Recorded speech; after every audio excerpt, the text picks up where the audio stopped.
AVC. It's been a little bit more interest on the channel. Very kindly, a shout out to Rob Walker. Let the music play. Seemed to happen upon one of my videos and very kindly shared it, and there's been a bit of interest, which is really nice. So yeah, I hope I can grow it and build it a little bit. I might even buy myself a microphone and be quite professional, have proper lighting, who knows. So I thought I'd jump into, is it Graham from Cracking Vinyl, his 80's tag. Seemed I was growing up in the 80's, albeit in more of the second half, but so certainly one of the first things I remember in the 80's was I think Live Aid, and I was watching it all day glued. So I think many people would forget Queen's performance among many others. So that was probably where the music bug started for me. But yeah, I mean, there's some really interesting questions. So, glass of wine, a few records, and let's share away. So, first one was favourite 80's music video. So, interestingly enough, the obvious one is Take On Me, because I still love Our Heart, and I don't care what anyone says. I got into Our Heart as a kid. So what would I have been? Like 9. And I also love Sun Always Shines on TV, and I carried on enjoying them really until I went to high school, and then it was clearly really uncool to like them and to admit you like them, and that was the end of that. But then as I've got older, I sort of went back to it and listened to various albums and actually thought there's a lot more to them than just one pop song. So you see lists of one-hit wonders. It's just Aha. I'm thinking, well, that didn't get to number 1, but The Sun Always Shines on TV did. Why aren't you mentioning that? I find it very strange. The latter day stuff, which is probably for another time, but is really good. I really enjoy it. So much more mature, but yeah. So I unashamedly say I do enjoy Aha. So instead of going for the obvious one, I went for Train of Thought. So if anyone watched the live Hunting High and Low gigs, they had the sequence on the train, which is a very similar effect, in the black and white. Take Me. I just thought it was just a bit more of an interesting video, but so I've gone for that. There you go. I could continue about half for a while, but probably lose a few subscribers, so we'll leave it there. 12-inch. Try and gain some street cred on this one. She Bangs the Drums, Stone Roses. Basically, obviously everyone knows. I don't listen to any. I mean, I don't listen to any of these anymore because they're just so overplayed here and everywhere. So, but when you've got a B-side, when you've got B-sides of Mersey Paradise and Standing Here, which could have easily been on the album, with great artwork, I don't think you're going to go far wrong. So that's my 12-inch. Could have chosen quite a few 12-inches, but that's the one I went for. There we go. So, next one, consult my notes. One-hit wonders. Struggle with this. When I say I was looking at one-hit wonders, that's where it came. I was really struggling to, what do I own? That is a one-hit wonder. So, it was going to be one of the later questions, but I went with Primitives and Crash. Now, I'm sure they had more hits, but I don't remember them. But I love this one. It's a great pop song. Tracy Tracy was her name, which I didn't know till today. But yeah, a quid. I'm not sure. Maybe Graham Pink Records in Chester I bought that. I'm not sure. That's what I went for. By all means, comment and tell me there was loads more singles, but that's the one everyone knows. So, next question. An album from 1983. I went for Manchester band The Chameleons with Script of the Bridge. Never saw them in this guise, and I've never really been that interested in going to see what's left of them, which is 2 of them, and the drummer died and the other guitarist doesn't speak to anyone. All seemed quite unsavoury, so I didn't get involved with watching that. I would love to have seen them down this time, but yeah, it's a great album.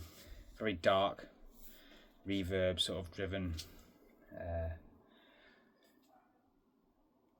gothic rock, alternative rock.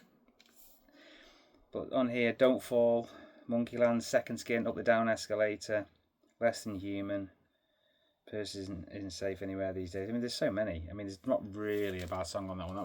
That's their best work. I think most would agree. Right, what have we got now? Dance floor banger. So I went for, again, price tag like £2. Grandmaster Flash, White Lines. Not much more needs to be said about that. The less said about the Duran Duran cover and the fact that Duran Duran still play it live still grates me. But yeah, Grandmaster Flash.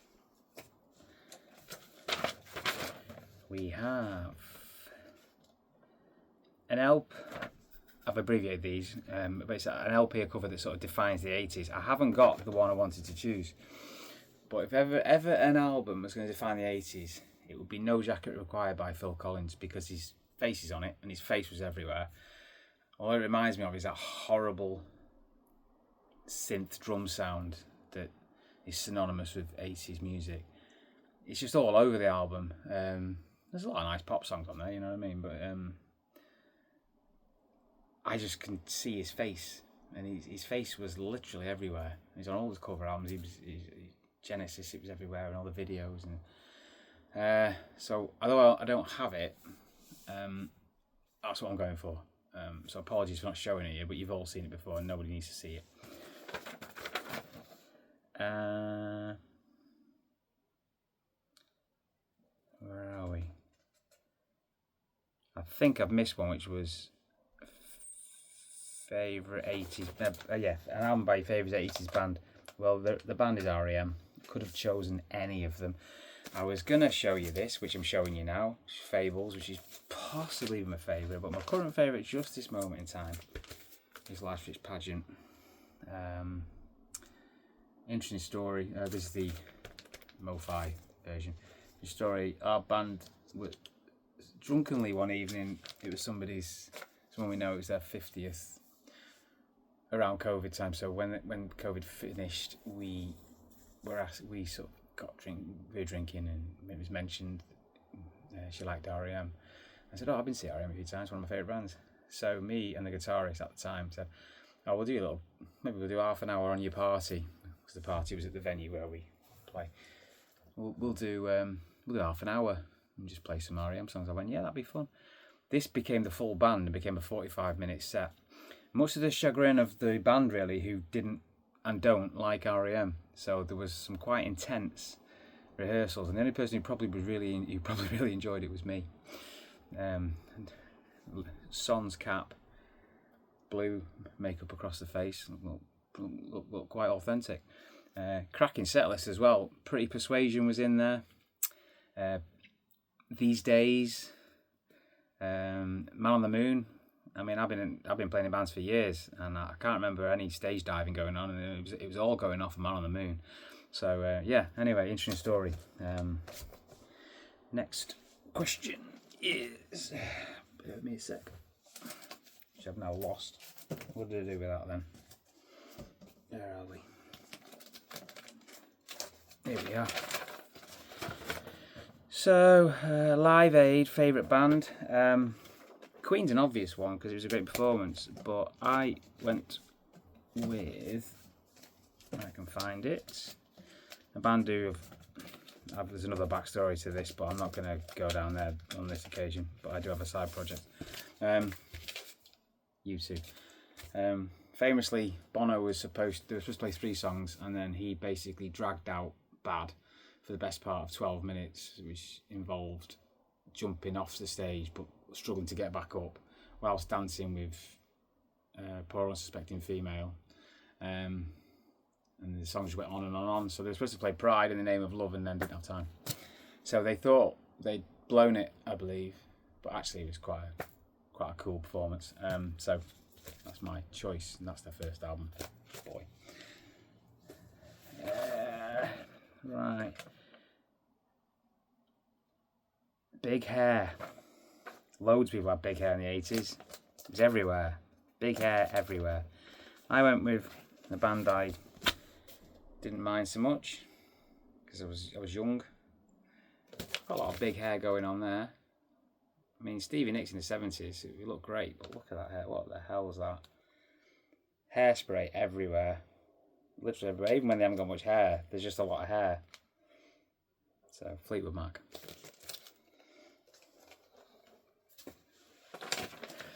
Then we have cover, favourite cut. Now here's an interesting one. So this is Jesus and Mary Chain. It's their first single, Upside Down. On the flip side is the Pink Floyd song, written by Syd Barrett, Vegetable Man. It's not a toe tapper, and it's definitely not one to play at Christmas or anything like that. It's pretty aggressive. Interestingly enough, saw Nick Mason Source Full of Secrets, and they played that. And who sung it? Was it Guy Pratt? Guy Pratt sung it. Did a really good job on it. So I've gone with that. That's one of the originals from back in 1985, I think. Wow. I didn't pull anything out for this. Two artists you wish you collaborated. I haven't got a clue. I've got all my CDs over here. I could think of something really quickly, but I haven't given it any thought. I'm going to move on because I haven't given it any thought. I couldn't think of anything. Nothing was inspiring me. So there's nothing really I can think off the top of my head. Maybe David Byrne with someone. He's a really good collaborator. He would have been good. Yeah, David Byrne, Johnny Marr. That'd work, wouldn't it? Yeah, let's go with that. I like that. Okay. A band you wish you had seen live. There's a few. Talking Heads would have been one. Band I'm going to show you in a bit, or another. But I've gone with this. I've gone with the Stranglers. I think I'd love to have seen the original incarnation of this band.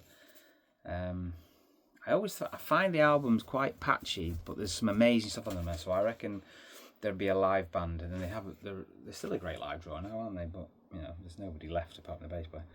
But I'd love to have seen them, early to mid 80s. They went a little poppier than they started, and they got criticised for it. But I think it's a nice mix of stuff. And live, I think they sort of yo-yo between various parts of their past, and I thought that it looked quite an exciting show. So I'd love to have seen them.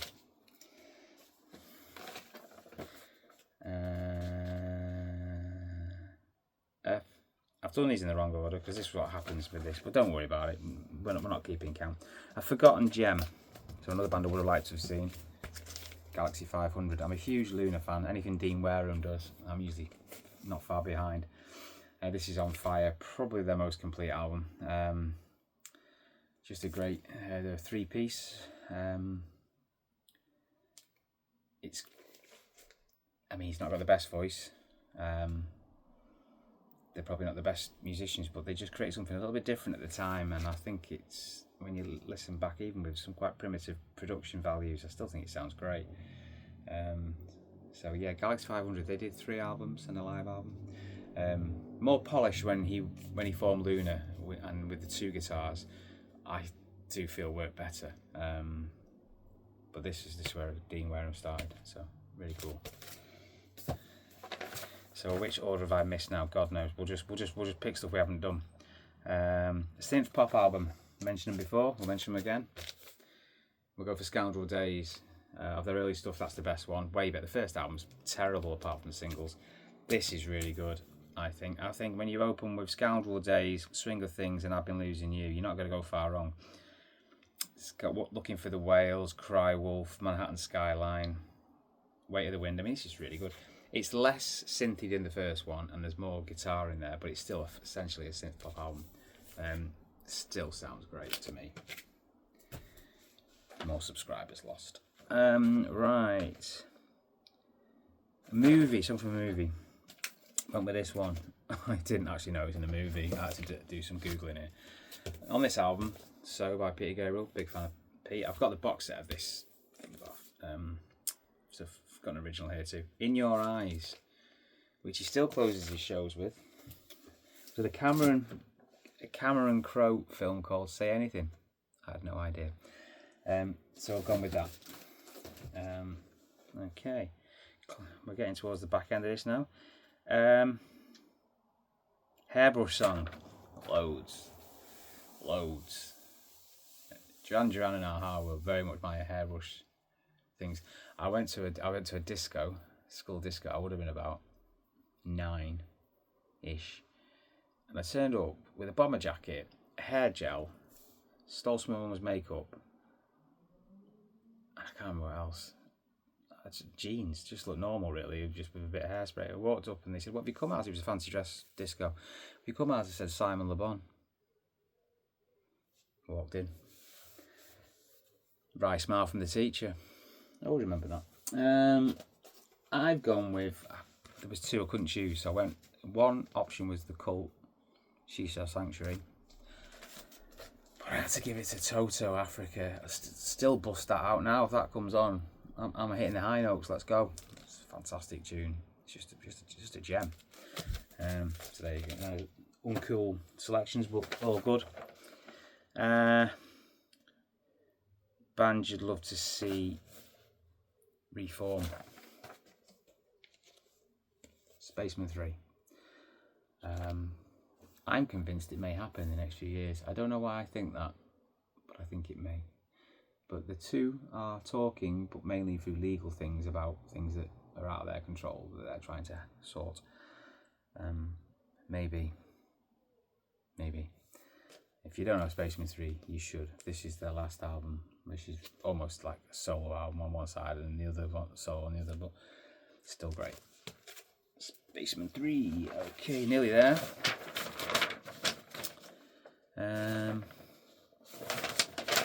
Here we go, yeah. Jammed in, well, a song that was jammed in your Walkman. Did have a Walkman. Latterly, took me ages. I was one of the last ones to get one. Here's the album, really. It was Rio. So I would have been listening to this about 80. This come out 82, I think. So about 84. It was only a taped copy, but I used to play it over and over and over. I know every word. What I will say, let's go back and listen to it, is the production's crap. It sounds awful, but the songs are great. There is not a duff song on there. Brilliant album. Still a good album. 80's Crush. I've got something, but I couldn't think of anyone. But I always had a soft spot for Susanna Hoffs from the Bangles. And I do have a Bangles record, but I just realised, and what it is they were part of the Paisley Underground back in the day with Dream Syndicate, Rain Parade, what were they called, the 3 o'clock? Another something like that, I can't remember exactly. And what they've done more recently is they've covered each other. So they did like it came out on Record Store Day a few years ago, and they covered each other 2 or 3 times across like 2 LPs. So I have got some Bangles. But anyway, irrelevant. There's nothing to show you, so let's pretend that's, I don't know, Going Down to Liverpool, 7-inch single. So it's probably Susanna Hoffs. So yeah, I think that's everything. I may have missed 1 or 2, but no one's counting. So yeah, thanks for the engagement. Thanks for everyone getting on board. More recently, it's cool, quite heartening to see that people are paying some attention. I might do it more professionally next time, and who knows. I'm thinking of doing, definitely going to do a room tour, but we're doing some stuff to the house at the minute, and it looks like an absolute shithole, so it's very difficult. But in brief, the CDs are out here, of which there are many, and DVDs and stuff. And in the house, the records. Upstairs, in the bedroom, is a lot of the box sets. But the record player's in the front room. It's just spread everywhere because there's too much of it. There's like 8,000 items. It's a bit big. So it'll probably be a 2 or 3 parter, but we'll get there. So I'm looking to do that, and then I might jump into some tags, and maybe when I get inspired, I'll do some other stuff. So yeah, give us a like, sub if you wish. I'll reciprocate, because got my viewing has increased no end on YouTube now with so many things to watch. It's great. So I'm enjoying watching everyone's going off on little tangents from various different musical genres. It's great fun. So yeah, thanks for the engagement, and catch you soon.